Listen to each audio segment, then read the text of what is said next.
Welcome to Personal Finance for Long-Term Investors, where we believe Benjamin Franklin's advice that an investment in knowledge pays the best interest, both in finances and in your life. Every episode teaches you personal finance and long-term investing in simple terms. Now, here's your host, Jesse Kramer.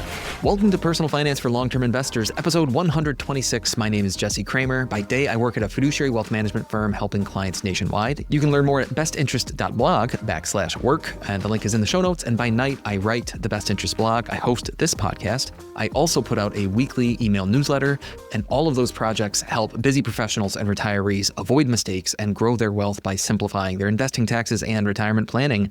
Welcome to 2026. And to celebrate, today is our 12th AMA episode, Ask Me Anything episode. And I'm going to focus today's episode on some, New Year's resolution-y type questions, such as, how can I determine if this year is my year to retire? How can I get my kids or grandkids started in the long-term investing activity? How do I change my investment allocation as I age? We'll all get 1 year older this year, so I'm told, if my math is correct. And then similarly, a guide to all of the, or at least many of the important ages in your financial plan, meaning, at what ages do certain doors in your financial plan open, and at what age do those doors close? So let's dive into that. But first, we have a review of the week from Lane's dad. And Lane's dad wrote, a refreshing change from all the others. Each week, I listen to at least a dozen podcasts in the realm of personal finance and retirement planning. Over the past 2 to 3 years, Jesse's podcast has become number one in my book for accurate, simple, relevant, easy to listen to education and information. Whether it's one of his topic-based episodes or simply an Ask Me Anything episode, his way of explaining is simple and comforting to the average Joe like me. The icing on the cake is he has one of those smooth, enjoyable radio voices, unlike so many of the other podcast hosts. Bottom line, an exceptional podcast. Well, Lane's dad, thank you for the kind words. If you, or heck, if Lane wants a super soft podcast t-shirt, please drop me an email to jesse@bestinterest.blog so I can get that sent out to you. And now we commence with the New Year's AMA. The first question is from Jim in Minnesota, who live from a hockey rink is asking us, is this the year to pull the retirement triggers? My numbers say I can, but what about valuations? I'm specifically concerned with sequence of returns risk. What are some of the other biggest pitfalls I might be missing? So Jim, the numbers tell you a lot. When I hear you say that, here's what I think, or at least here's what I think you mean. It means you know what your annual cash flow will look like, at least for the first few years of retirement. You know how much you'll need to pull on your portfolio during the different phases of retirement. And those different portfolio withdrawals align somewhat well with safe withdrawal rates. You've probably built some flexibility into your life should you need it, meaning if markets took a tumble, you know how you might be able to dial down some of your portfolio withdrawals by 5 or 10 or 20%. This, I'll add, is an important way to combat the sequence of returns risk, which you asked about, but we'll dive more into sequence risk in a little bit. Last, on the numbers front, I'd go so far as to say that you maybe even have stress tested your retirement plan via something like a Monte Carlo analysis. At some point, I will say, listeners, I ought to do a deep dive on Monte Carlo analysis for retirement planning. Let me know if that would be interesting for you. Feel free to send me an email. This won't be the episode for it, but long story short, Monte Carlo analysis is both a terrific tool, but also a kind of a dangerously powerful tool. And it's also a tool that I feel like is frequently used incorrectly or used with a poor understanding of what the outcomes actually mean. So it's kind of that double-edged sword of Monte Carlo analysis. So anyway, I could always do a deep dive there. But let's get back to Jim's question. Some of Jim's current concerns. The first one is valuations. And to address this, I'm going to read from a November 17th article I recently wrote called, Should Retirees Sell Stocks and Move to Cash? And we will link that article in the show notes. But as the article title might imply, it was inspired by a question about market valuations and whether we, a retiree specifically, ought to look at current market valuations and sell some of their stocks and move to cash. So let's dive in. And this, again, was me writing in November of this past year, 2025, where I wrote to Phil, who asked me the question. I said, I've been thinking about this myself, Phil. Yes, valuations are undoubtedly high, as with Damodaran might ask. Professor Damodaran is at NYU, one of the most highly respected finance professors in the country. There is a difference between overvalued and overpriced. And just because we know something is overvalued or we think it's overvalued, that doesn't always necessarily mean that it's overpriced. But most of the point of Phil's original question and Jim's from Minnesota's question here on this episode, the real point is, should long-term investors and retirees do anything about overvalued markets if we think we're there? And I'll say that the Boglehead and the Burton Mulkeel in me know that market timing is absolutely a fool's errand. As John Bogle told us, don't do something, just stand there. But at the same time, returns have been so good. The S&P 500, as of November 17th, again, for the previous 35 months, the S&P 500 has returned 22.5% per year. Those kind of returns do not and cannot continue forever.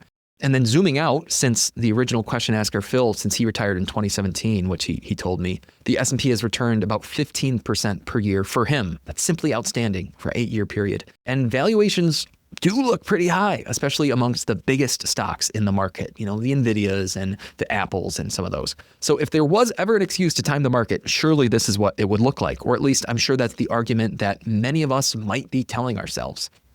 So in fairness to the idea, I will share both the smart and the dumb reasons to shift money from stocks into cash, or to really do something about overvalued markets. And we'll see where your thoughts end up.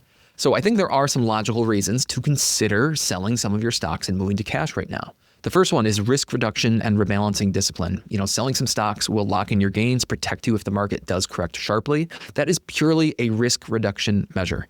If your 60-40 starting portfolio is now closer to a 70-30 portfolio because of stocks going up, well, I'm all in favor of selling some stocks and going back to 60-40, or in this case, 60-30 plus 10% in cash. That makes sense. Now, my second reason is asset liability matching. Some of you might have heard me talk about this many, many times before. If your financial plan is based on or includes asset liability matching or a goals-based investing framework, then recent stock market performance might have blessed you with excess capital. And the asset liability framework suggests that using low-risk assets like cash and bonds to cover all your near-term spending, then you use higher-risk assets like stocks to cover your long-term spending needs. But then you might have all of your future liabilities covered and you still have money left over to be deployed. That is excess capital. It's money you don't need. And your financial plan will be successful with or without that excess capital. And at the end of the day, especially when we look at it from a needs, willingness, and ability framework, which I'm going to do later in this episode, you can essentially do anything you want with that money. You can find a great charity, you can take a flyer on your nephew's pizza business, or if you are particularly market wary right now, you can just keep it in cash. Moving on to the next point, cash isn't actually that bad right now. As of right now, cash accounts are yielding something like 3.5%. Not terrible. It's actually a reasonable interest rate for a safe asset, for a safety net right now at the moment, a riskless asset. So, okay, that's not a bad reason to go to cash. There's the psychological safety factor. Cash provides peace of mind during periods of high volatility, high uncertainty. That's the flight to quality that you might have heard of before in the investing world. And for long-term investors like us, I think that the number one threat to our portfolios is personal behavior, right? Great investors' little secret is not outsized intelligence. It's having a wonderful temperament. So our personal behavior gets in the way of our long-term success. I think that's our number one threat. And one of the worst things that can happen is getting burned by a market downturn and then swearing off investing forever, convinced that investing is simply flawed. We want to avoid that kind of fight or flight lizard brain reaction where we feel that primal urge to sell our stocks simply to survive. So if you need to de-risk yourself to avoid that potential fate, I'm totally on board. Those are some of the smart, or at least reasonable reasons to move to cash right now, to sell some stocks simply because of high valuations. But there are also many bad or dumb reasons to do so. So the first one, market timing is notoriously hard. Predicting the top and then the bottom of the stock market is very hard to do. Even though some smart people describe the current market as overvalued, the really smart people, at least in my opinion, are also saying things like companies' earnings might actually catch up to some of these valuations. There won't necessarily be a pop to this bubble. It'll just slowly deflate over a few neutral or mediocre years in the market. Or some other smart people are saying, well, yeah, it'll pop. We just don't know when. Is it going to be next month? Is it going to be in between the time Jesse's recording this episode and when it publishes in January? Is it going to be summer of 2026, sometime out in 2027 or beyond? We simply don't know how far these things can go in advance. So in other words, they're saying we don't know if it'll pop, and we certainly don't know when it'll pop. And that's why you need to ask yourself some really hard questions. Questions like, what if you sell your stocks today and then the market grows for another 24 months? Will you be okay with that? Are you going to keep that cash on hand forever, or are you planning on buying back into the market eventually? Like, what exactly does that strategy look like? What if you buy back into the market too soon? Meaning, what if you rebuy your stocks 6 months from now, only to then watch the real crash happen before your eyes? Or what if you buy back in too late? What if you're so convinced that the crash is coming that you sit on the sidelines for years to come as the market simply grows and grows away from you? Essentially, what I'm asking there is, are you setting yourself up for harder choices and for more regret in the future? Another reason, I think historical data, opportunity cost, and inflation erosion will prove that moving to cash probably isn't a smart thing. Right now in the moment, I'm not sure if moving to cash is right or wrong. Only time will tell. But what I do know is that over the long run, cash historically underperforms stocks, especially after inflation. And if we're all thinking like long-term investors, which I think we should be, we shouldn't forget that fact.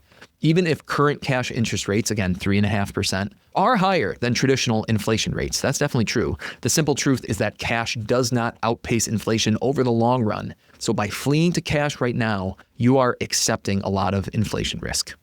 My next reason, you chose this portfolio for a reason. Back in April 2025, during the tariff tantrum, during the stock market's subsequent volatility, I reminded my readers and listeners of that line from Russell Crowe in Gladiator, where he says, "Are you not entertained?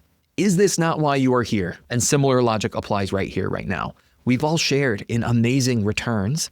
And now, the market might be a little overvalued, overpriced.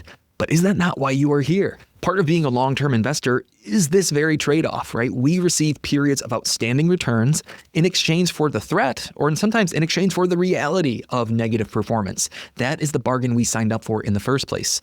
But yes, I do understand the temptation to sell. I know we're all loss averse, right? Loss aversion is that behavioral economics term. We're all loss averse. If we can avoid the negative period, why not do so? Why not eat our cake and have it too? That's the human temptation, but it's also changing the terms of our investment pursuit and our investment plan midway through the game.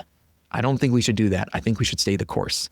My next reason, I think we should ask ourselves, what's the magnitude and what's the benefit? So if you're committing to this idea of selling some stocks and moving to cash, how are you planning to right size your bet? So let's do some simple math. We all know that a 20 or 30 or 40% drop in the stock market wouldn't be fun. But the question is, are you going to sell all of your stocks to avoid that potential drop? Or would you just sell off a small portion?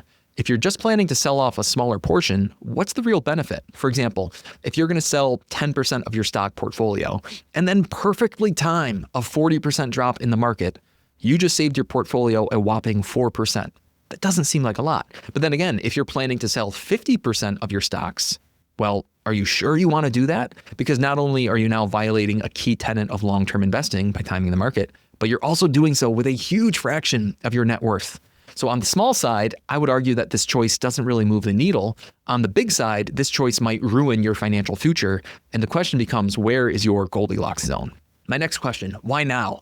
You need an objective reason why now is the right time to make this move. Why not 3 months ago? Why not back in 2021?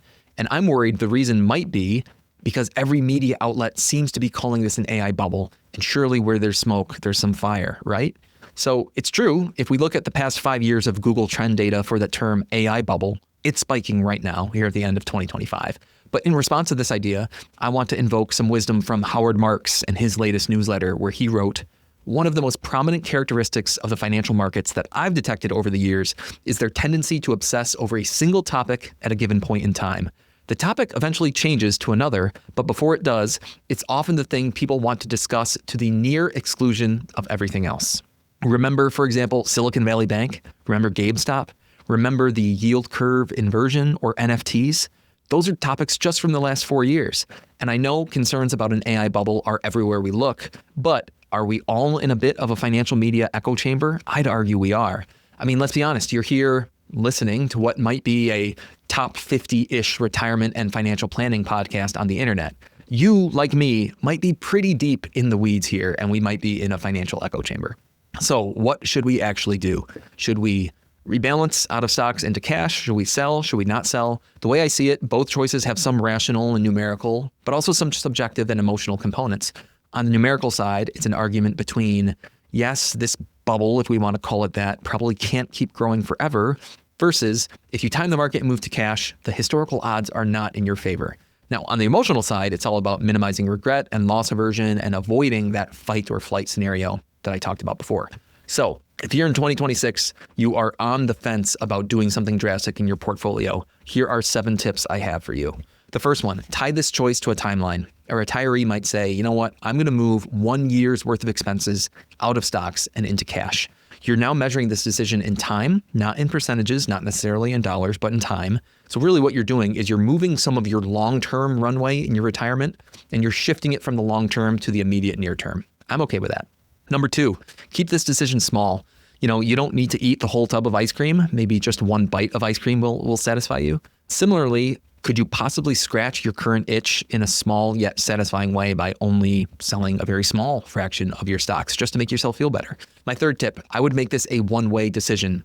You're selling stocks to go to cash. Fair enough. But do not assume that you'll also find a perfect time to move this cash back into stocks sometime in the future. That's a very slippery slope. So again, if you need to scratch this itch, don't let it turn you into a chronic market timer. Tip number 4 is zoom out.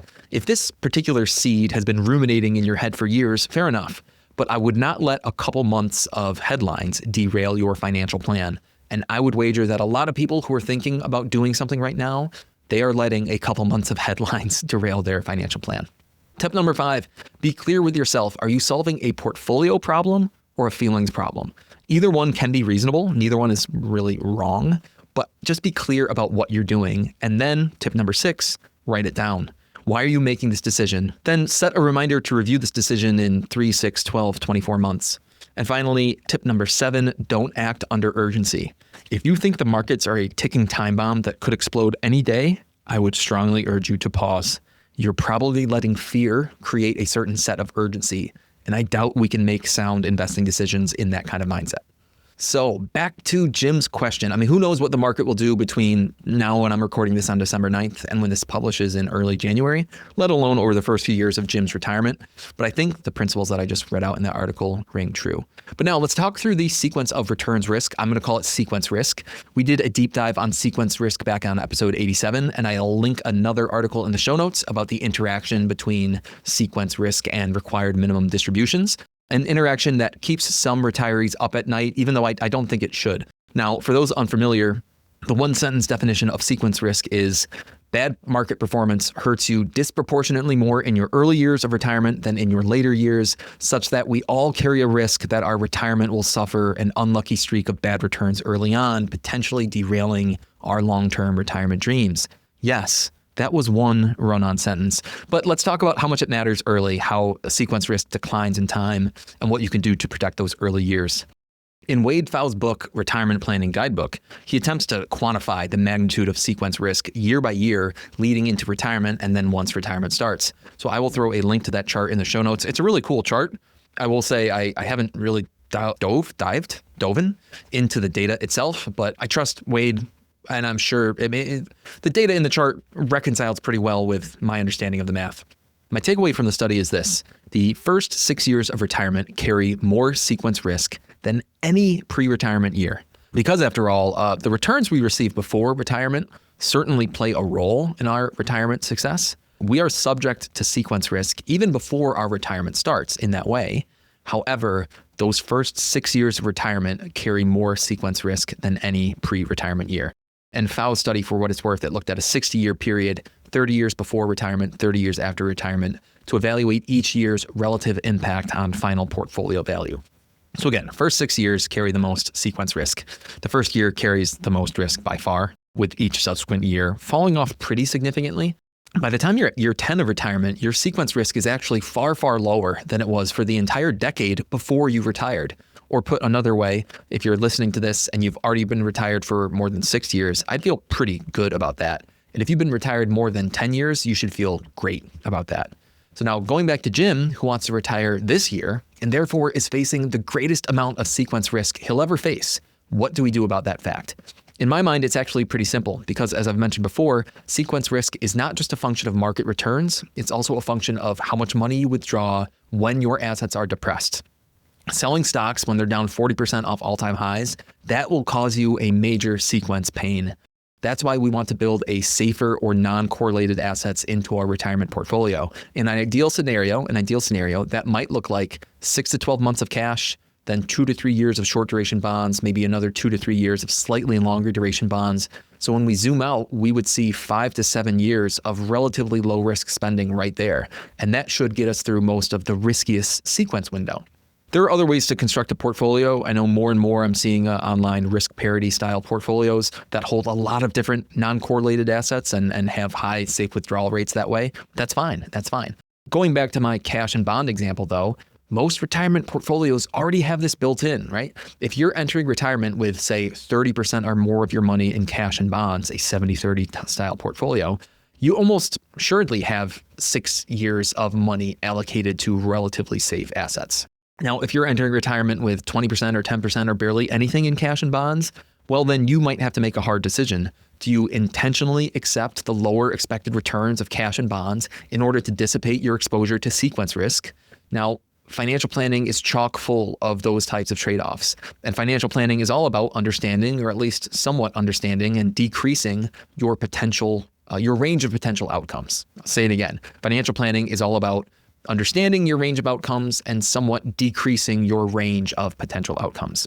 So Jim, you also asked for the biggest pitfalls I see, and you might laugh, but I'm telling you, financially speaking, spending is almost always the biggest pitfall for people in their early retirement years. And really what I mean is accurate spending. It's not necessarily overspending, it's more accurate spending. So first, spending, I'll keep it really simple. In order to do any of the proper retirement analysis that you ought to do, you need to have an accurate idea of what you spend. Doesn't necessarily have to be down to the penny, but something within like 5% accuracy on a monthly or annual basis. So if you tell me you spend $100,000 a year, then we should know with absolute certainty you're somewhere in that $95,000 to $105,000 range, right?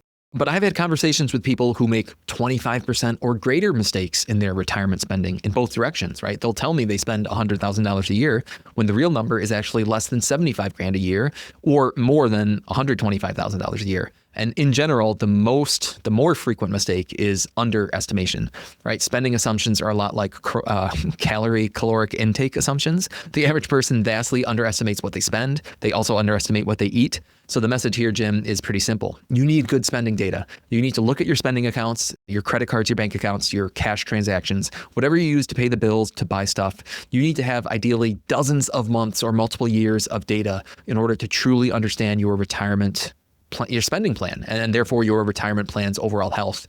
And going back to sequence risk from earlier, so you also know where your spending flexibility lies in case you need to dial some of your spending back.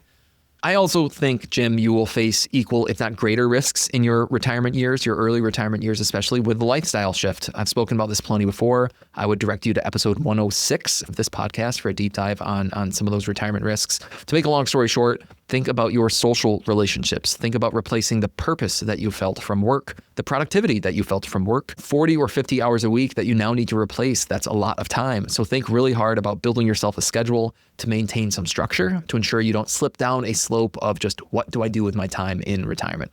Jim, thank you for that terrific question.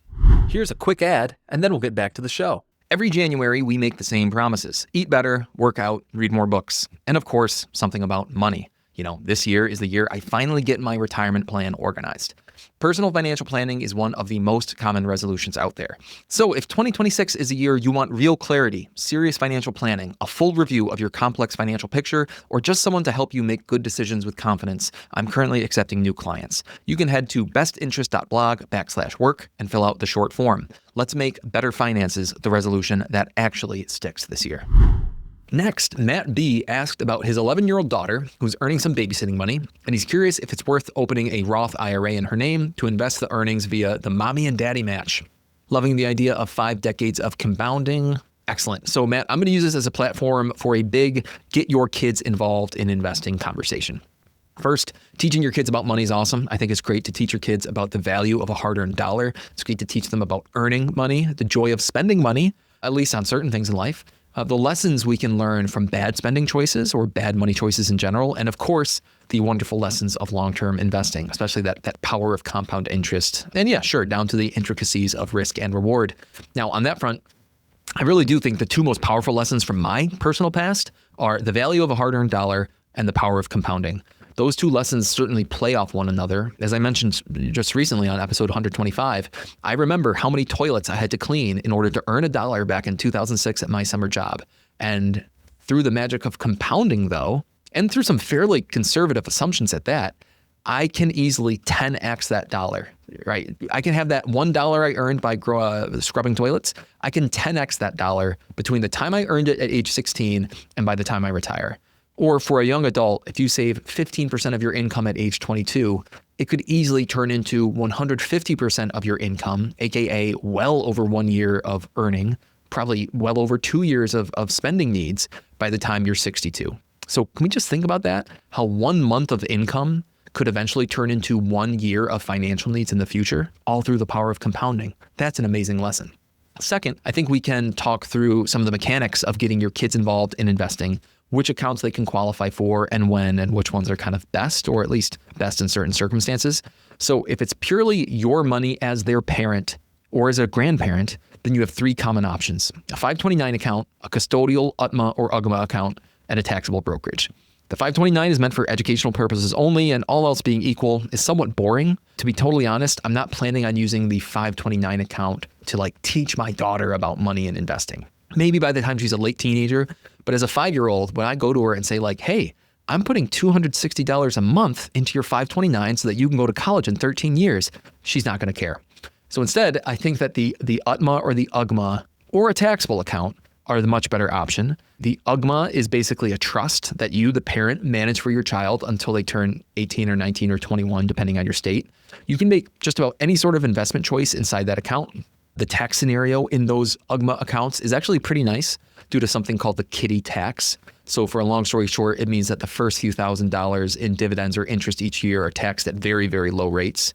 Not quite tax-free, but can be somewhat close to that. Now, the main drawback, though, of the UGMA account is that you as the parent, you lose 100% control when your child reaches the age of majority. So the question ends up being, what would your 20-year-old child do with a sudden injection of money at 20? Many thousands, maybe even many tens of thousands of dollars, you lose control. And that can be a little scary. I know there are parents out there who are like, no, my kid is great. I've got this 7-year-old. They're a wonderful child. And there's a difference between a 7-year-old and a 20-year-old. I just think it's worth understanding that. So that's why the other common option here is a simple taxable brokerage account that you, the parent, own. You've simply earmarked it in your head for your child. You can save and invest the same way as you would in an UGMA. The tax situation for you would be slightly worse. And then when you ultimately gift those taxable account assets to your kids in the future, the gifting rules might throw a small wrinkle in your plans.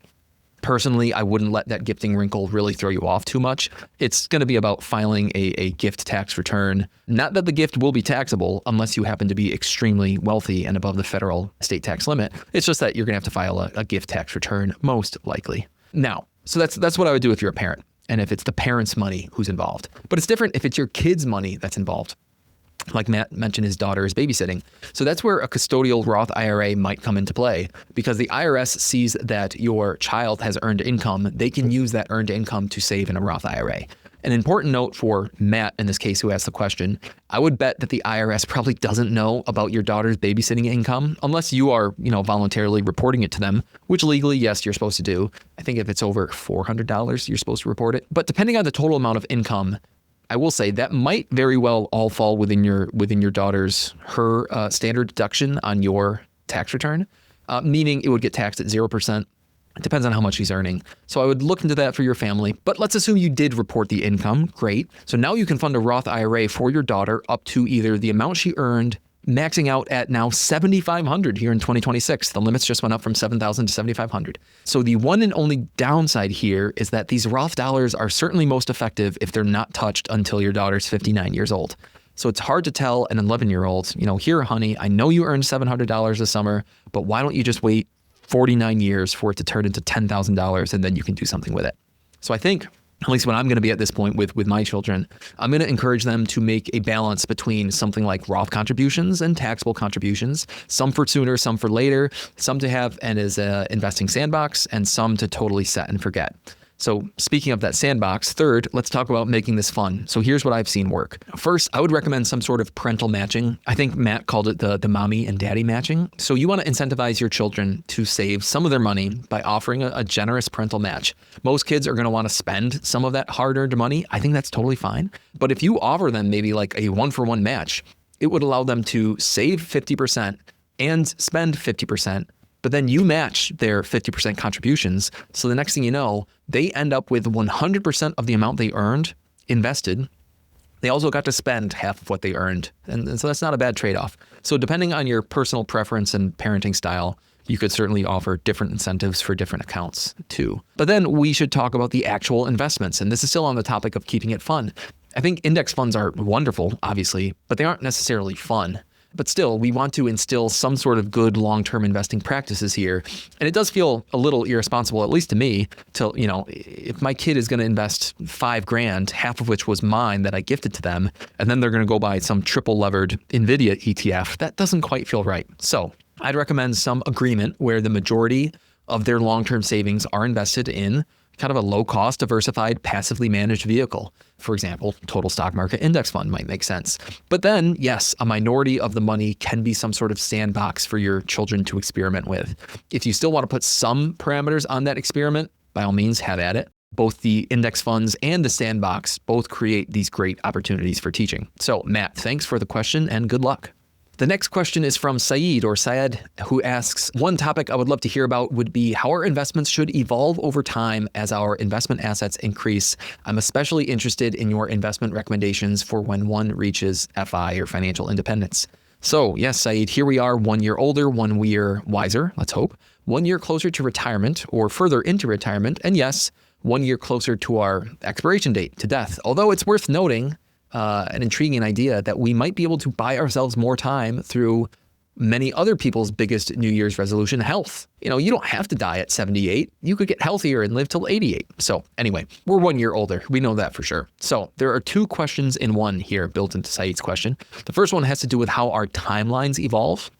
But then the second one has to do with how our ability to take risk and our need to take risk shift as our investment assets increase. So let's start with the timelines. Now, for most of us, our portfolio represents 20 or 30 or 40 years or more years of future spending. So for that reason, getting 1 year older shouldn't represent that big of a shift, right? It's just 1 year older out of a 30 or 40 year timeline. So if you're ever tempted to make large wholesale changes just because you're a year older, I would recommend you pause that action to double check if you're really sure you know why. So how do your timelines change year by year? The answer does slightly change depending on if you're in retirement or before retirement. So let's go chronologically. We'll start with some of the younger listeners, folks like me in their 30s or maybe even younger, maybe some folks in their early 40s. Basically, I want to think here, people who look at their financial plan and they think, you know what, retirement is simply 15 plus years away. If you think retirement is 15 plus years away, I'm not sure there's a strong reason to fundamentally shift your asset allocation from year to year. I would say just keep doing what you're comfortable doing. That 15-year number I mentioned, I'll admit it's a little arbitrary and subjective because essentially the question to ask is how far before retirement or whatever the other really big goal is that's 15 years away, I'm using retirement, how far before retirement do I need to seriously begin downshifting to a more conservative allocation? Now, if you look at target date funds, for example, you'll see that most well-known mutual fund companies, they begin their target date glide path 25 years before the actual date. The industry average target date fund carries between 85 and 90% stocks until 25 years before the retirement date. And then it glides down that allocation to 40 to 50% stocks by the time retirement begins. Or put another way, if you've got the 2055 retirement date fund right now, you are still 90% stocks. But then starting in about 5 years, they're going to make roughly a 1.5 to 2% allocation change per year that starts 25 years before retirement. It's a 40 to 50% change in stock allocation done over 25 years. Now that 25-year downshift, that's a little bit more conservative than my personal taste. I don't think I need to start downshifting 25 years in advance. In fact, I would wager that most bogleheads, DIYers, fire folks probably think that even my 15-year transition is a little too conservative. But the way I think about it is this. Whether it's 15 years, 12 years, 10 years before retirement, maybe you've even got our sequence risk on your mind from what we talked about earlier. Maybe you're only going to downshift 6 years before retirement, like I mentioned. I do think at some point you need to look at your financial plan and admit to yourself, in X years, it'll be my first year retirement. And I need to earmark some money for that year. And I also need to feel really confident that my earmarked money will fully be there when I need it. And then you've got to make some allocation decisions appropriately based on that statement. Now, if you think that inflation risk is greater than equity risk over 10 or 12 or 15 years, I'm totally willing to admit that you might be right there. It's hard to know in advance. And the reason why I point those two things out specifically is that bonds and cash, right, they are subject almost totally to inflation risk, whereas stocks are subject to equity risk. And the question becomes, if I've got 15 years to my retirement, which risk is greater, 15 years of future inflation risk or 15 years of future equity risk? So I understand both sides of that argument, don't get me wrong. I will say though, at some point in that time range, 8, 10, 12, 15 years, I do think you need to start building up the safer side of your portfolio. And here's another thought. For the most risk-on investors who want to wait until just before retirement to start building up the safe side of their portfolio, I'm talking about someone who's, 100% stocks right now, their plan to retire at maybe 85% stocks. The question I would ask them, it's a financial planning question, and basically it's, would you rather give yourself one day to make that portfolio change or one decade? And I'm cherry picking here, but my point is that the one-day option gives you zero flexibility to actually plan the allocation shift over time.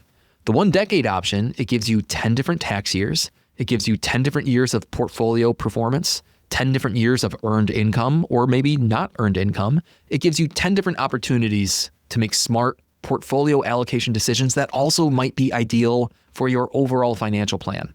So again, that's why I wouldn't necessarily wait till the last minute. I would plan it over time. Back to the original question from Saeed. I'm still talking to people who are pre-retirement here, and basically my message is this. At some point, pre-retirement, you will want to begin gliding your portfolio from a higher growth allocation to your, this is me ready to pull the retirement trigger allocation.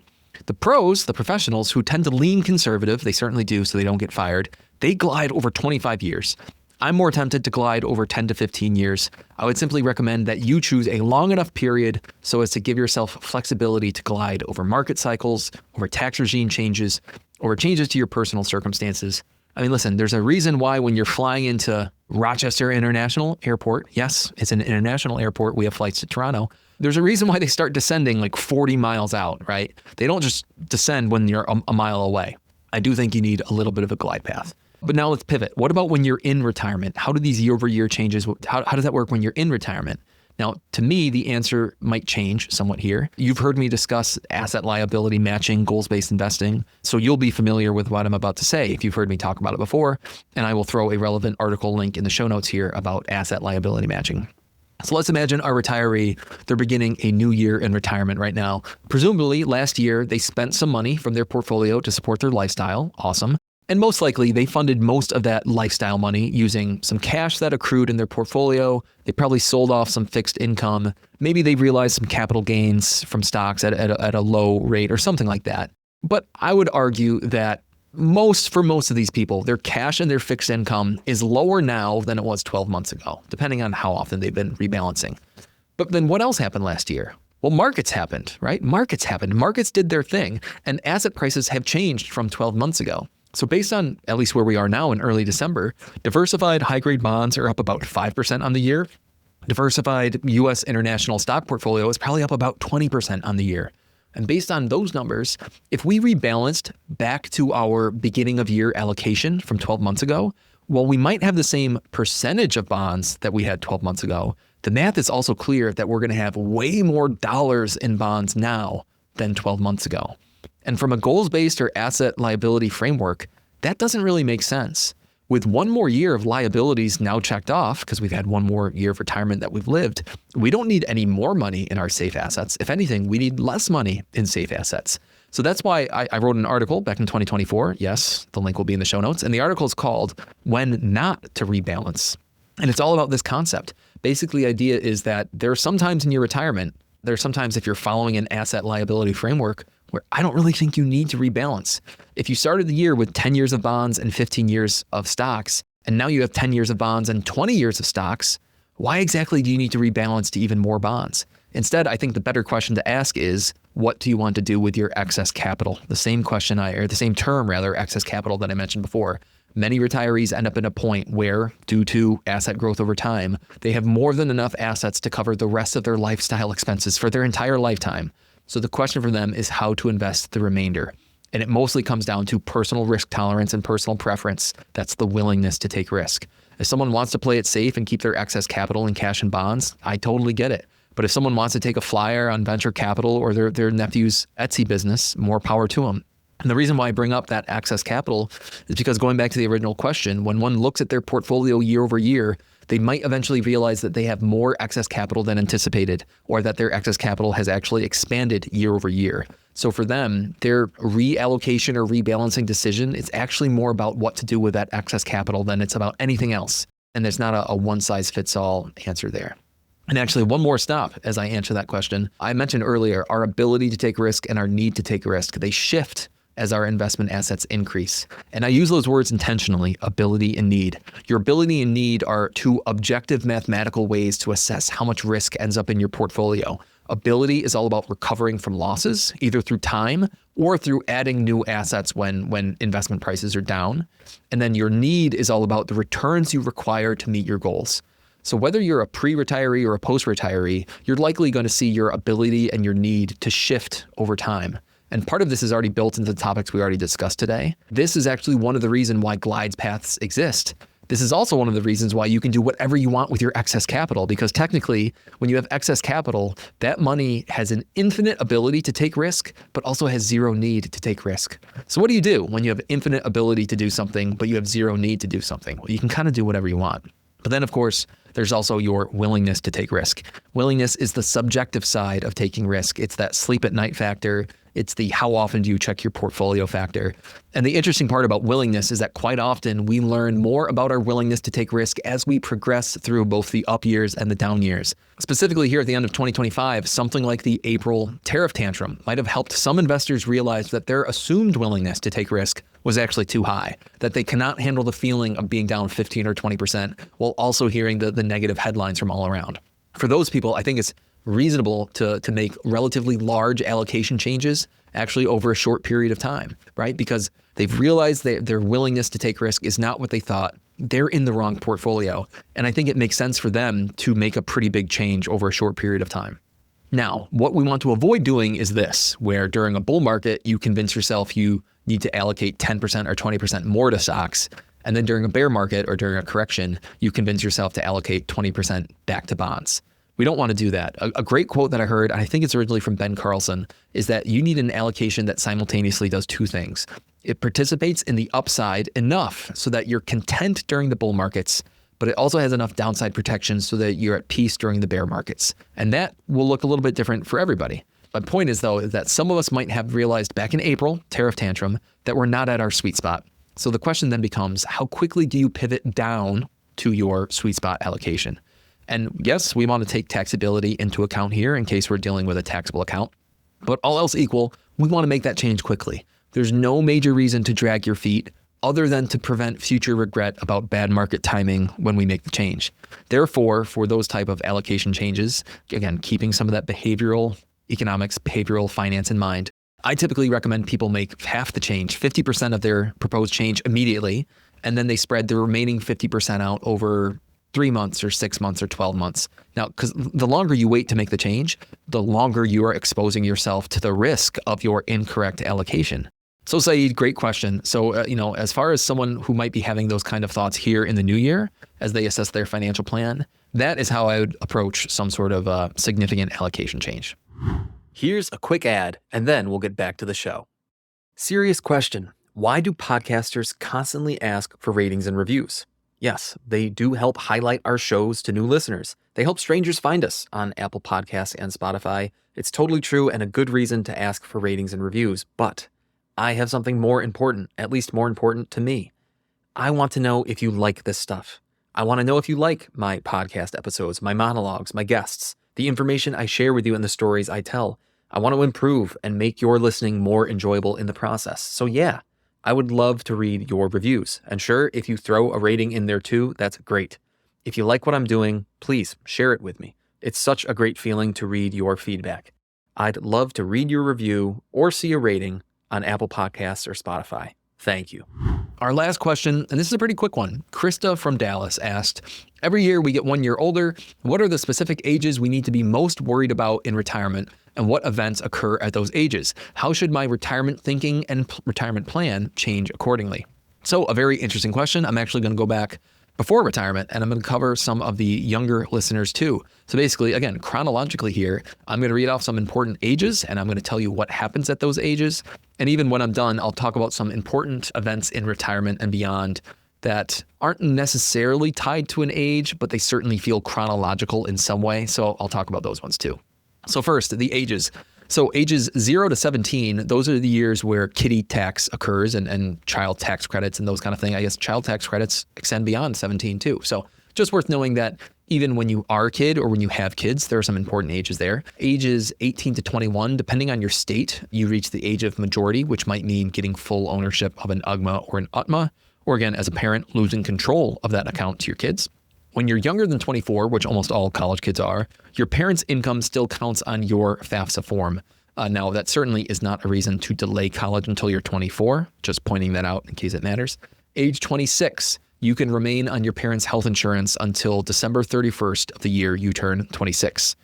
My next age I have as N plus 5. You can withdraw from Roth IRAs penalty-free 5 years after establishing one. And so again, or there's also an N plus 5. There's 2 5-year rules with Roth IRAs, right? One of them has to do with when you can make withdrawals after first initially establishing your first ever Roth IRA. And the second one has to do with when you can start to withdraw dollars that you've converted from an IRA to a Roth. Both of them have an N plus 5-year rule. The next age here is 50. At age 50, you can start making catch-up contributions in retirement accounts. At 50 as well, certain public service employees can start using the rule of 50. Now, the rule of 50 is very, very similar to the rule of 55. It's just 5 years different.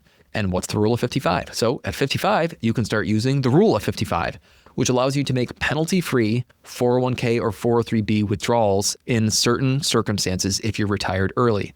So I would highly recommend you read up on the rule of 55 and therefore also the rule of 50 if you think it applies to you. Also at age 55, you can start making catch-up contributions to your HSA accounts. At age 59 and a half, I still don't know why it's 59 and a half. I would love if someone out there knows why that half year is there. Man, just make it 60. Or make it 59. Come on, let's go. What are we doing here, IRS? Anyway, at age 59 and a half, you can start making penalty-free withdrawals from your retirement accounts, IRAs, 401ks, 403bs, that kind of thing. At age 60, survivor benefits become available. Social Security survivor benefits become available for widows or widowers. At age 62, the big one, you can file for your Social Security benefits, albeit at lower rates. At age 63 and a half, some people call this the bridge to Medicare age, because if you wanted to, you could retire, you could claim COBRA health insurance benefits, which last for 18 months or can cover 18 months and can cover you from age 63 and a half till 65, which is when Medicare kicks in. And that brings us to our next age, 65. You are eligible to sign up for Medicare 3 months before turning 65.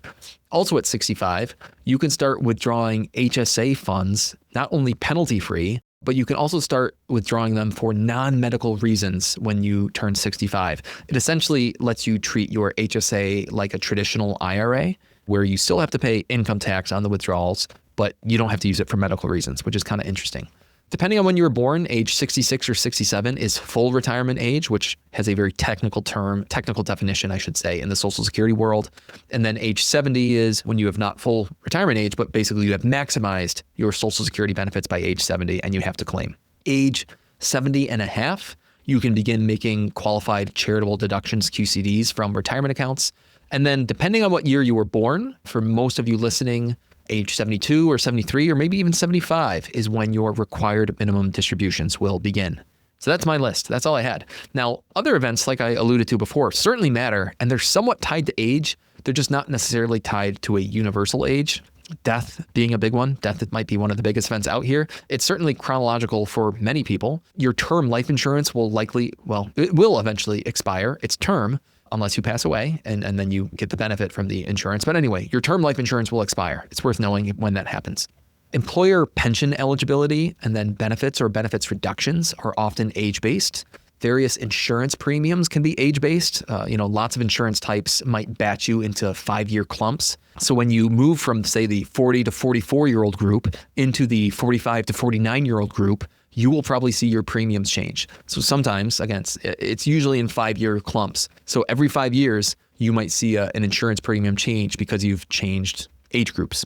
Long-term care insurance. Those insurers generally will not issue policies past a certain age. Granted, I'm not exactly an LTC insurance fan anyway. Some RSUs or stock options can have age-based gates. Certain states have specific age-based triggers, especially for senior benefits. I'm sure I'm missing a bunch, so if anything is really sticking out as an obvious one that I missed, by all means, let me know. But that's about all I could think of. So thank you for the great question, Krista. And listeners, best of luck in your finances here in 2026. If you have a question to submit for a future AMA or for a potential blog post, or simply to get my 5-minute opinion, by all means, feel free to please send me an email to jesse@bestinterest.blog. I very much look forward to hearing from you. And again, have a wonderful and healthy and hopefully wealthy too 2026. Thanks for tuning in to this episode of Personal Finance for Long-Term Investors. If you have a question for Jesse to answer on a future episode, send him an email over at his blog, The Best Interest. His email address is jesse@bestinterest.blog. Again, that's jesse@bestinterest.blog. Did you enjoy the show? Subscribe, rate, and review the podcast wherever you listen. This helps others find the show and invest in knowledge themselves. And we really appreciate it. We'll catch you on the next episode of Personal Finance for Long-Term Investors. Personal Finance for Long-Term Investors is a personal podcast meant for education and entertainment. It should not be taken as financial advice, and it's not prescriptive of your financial situation.